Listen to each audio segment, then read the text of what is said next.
I did not realize until I became a mother how much of a contact sport motherhood really is. It's intense and it's a lot. Newborns are small, but their needs are limitless. They latch onto your boob like tiny but powerful vacuum cleaners. They flail and scream unless you spend hours rocking and bouncing them in this very specific way that, in my case, gave me well developed quads and full body exhaustion.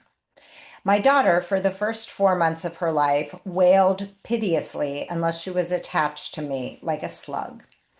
Even when she was dead asleep in my arms, she startled awake if she sensed so much as a nanometer of separation between my body and hers. Eventually, I mastered a complex and delicate maneuver, not unlike defusing a bomb, whereby I leaned over her crib at a 90-degree angle with her in my arms while keeping her pressed to my chest, and then, breath by breath, peeled my torso away and slowly stood upright. The unpeeling had to be incremental. The timing had to be mathematical. A single miscalculation, a single wrong move, and my daughter's eyes would pop open like a Chucky doll's, and it would take another hour to rock her back to sleep.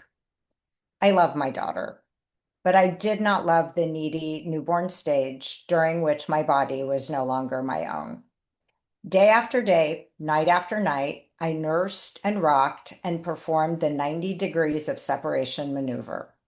Day after day, night after night, I thought resentfully about how apt the old-fashioned term confinement was, how my body no longer belonged only to me, tethered as I was to the small, vulnerable human whose existence depended on my milk and the warmth of my skin.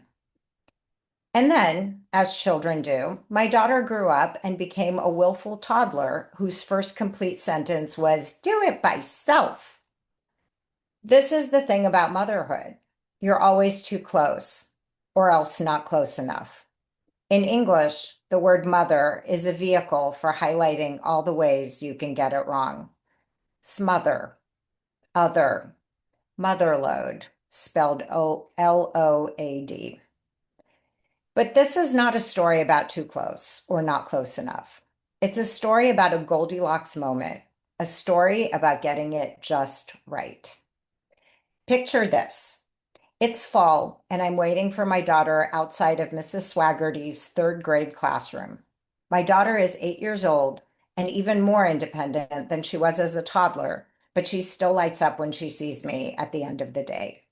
Except on this day, she sort of dawdles as she walks over for our customary hug and hesitates and looks down and then looks up and asks, "Mommy, tomorrow, do you think you can stand a little farther away from the door when I come out?"